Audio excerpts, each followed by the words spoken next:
अर्थ है समय और दूसरा अर्थ है मृत्यु।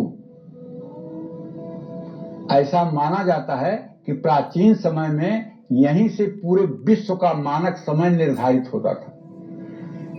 मध्य प्रदेश के उज्जैन में महाकालेश्वर ज्योतिर्लिंग के रूप में भगवान शिव विराजमान है। ऐसा माना जाता है कि भगवान शिव ने इस स्थान पर दूषण नाम के राक्षस का वध किया था।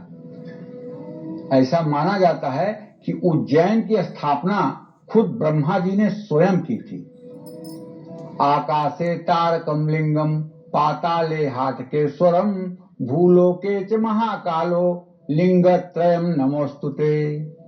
ये तीन प्रकार के जो आकाश, पाताल और मृत्युलोक में ज्योतिर्लिंगों का वर्णन है, तो आकाश में तारक शिवलिंग, पाताल में हाटकेश्वर शिवलिंग और पृथ्वी पर महाकालेश्वर शिवलिंग सर्वमान्य है।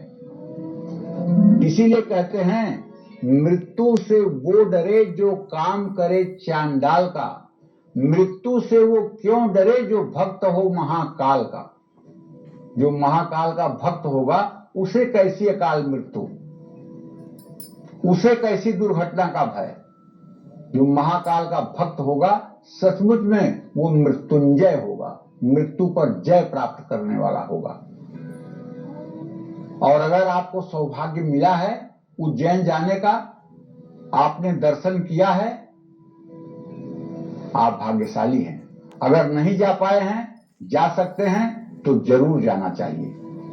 यदि आपकी जन्म कुंडली में किसी ने अल्पायु योग बताया है, अगर आपकी कुंडली में किसी ने ऐसा बताया है कि आपके मार्केश की दशा या मृत्युभावेश की दशा अमुक समय में चलेगी, तो एक बार महाकालेश्वर के केवल परिधि क्षेत्र में जाने मात्र से वो अकाल मृत्यु का भय दूर हो जाता है। महाकालेश्वर ज्योतिर्लिंग एकमात्र दक्षिणमुखी ज्योतिर्लिंग है जो बिना किसी मंत्र और यंत्र के ही बहुत शक्तिशाली है। ऐसा माना जाता है कि इस ज्योतिर्लिंग में अपार ब्रह्मांडीय शक्ति है। तंत्र साधना के लिए महाकालेश्वर ज्योतिर्लिंग सबसे उत्तम माना जाता है। महाकाल के दर्शन करने मात्र से व्यक्ति को मोक्ष की प्राप्ति होती है, आवागमन से मुक्ति होती है।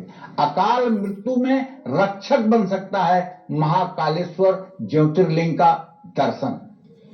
महाकाल के दर्शन करने के बाद जूना महाकाल के दर्शन जरूर करना चाहिए। इस शिवलिंग के दर्शन और पूजन से शनि ग्रह अशुभ प्रभाव देना समाप्त कर देता है। इस ज्योतिर्लिंग का दर्शन करने अगर नहीं जा सकते हैं तो घर में ही एक मंत्र का जप करें। ओम कालांबिका पुत्राय विद्महे श्मशानवासिने धीमहि तन्नो महाकाल प्रचोदयात्। और अगर ये शिव गायत्री आप नहीं कर सकते हैं तो आपको यही करना चाहिए कि सौराष्ट्रे सोमनाथ श्रीशैले मल्लिकार्जुनम उज्जैन्यां महाकालम ओंकारम ममलेश्वरम परल्यां तु वैद्यनाथम च डाकिन्यां भीम शंकर सेतुबंधे तु रामेशम नागेशम दारुकावने वाराणस्यां तु विश्वेशम त्रयंबकम गौतमी तटे हिमालय तु केदारम घुष्मेशम च शिवालये।